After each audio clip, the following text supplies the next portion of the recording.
IDF ইসরায়েলের সৈন্যবাহিনী যেইভাবে আমাদের লেবাননের ভাই ও বোনদের উপর আক্রমণ চালাচ্ছেন, সেটার বিরুদ্ধে বাংলাদেশ সরকার থেকে শুরু করে বিশ্বের সকল মুসলমান, আমি তো বলবো শুধু মুসলমান না ভাই, মানবতা বোধ যার ভিতরে আছে, বিশ্বের সকল মানবতা বোধ আলা নাগরিক ইসরায়েলের বিরুদ্ধে দাঁড়ানো অত্যন্ত প্রয়োজন।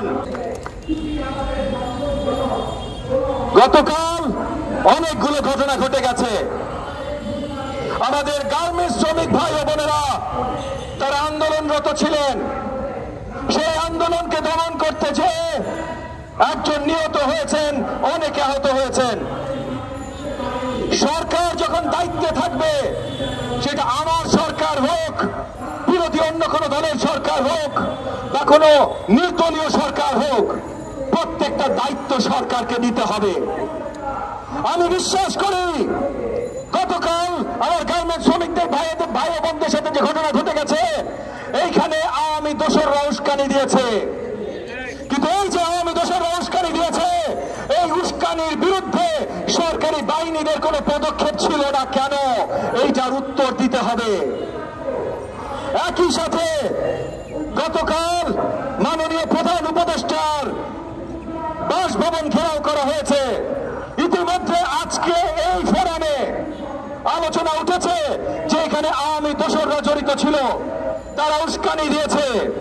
উস্কানি যখন দিয়েছে তখন এইটা আগে থেকে কেন প্রতিহত করা হয় নাই? এটার দায়িত্ব সরকারের যারা ছিলেন তাদেরকে জবাবদিহি করতে হবে। এইটাই ভাই সরকারের কাজ। প্রত্যেকটা জায়গায় আওয়ামী দোসররা ফিরে এসে আক্রমণ চালাচ্ছে। বাইতুল মোকাররম জামে মসজিদ থেকে শুরু করে লোকাল পর্যায়ে গোপালগঞ্জে তারা বারবার আক্রমণ চালানো শুরু করছে। কেউ এটা থামানোর কোনো পদক্ষেপ নিচ্ছে না।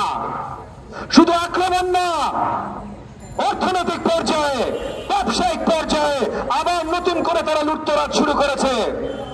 এই যে আওয়ামী লীগের এমপি, যে মালিক ডরিন পাওয়ারের, ডরিন একটা অনেক বড় কোম্পানি, আওয়ামী লীগের শাসন আমলে ডরিন অনেক বড় বড় কন্ট্রাক্ট হাতিয়ে নিয়েছে।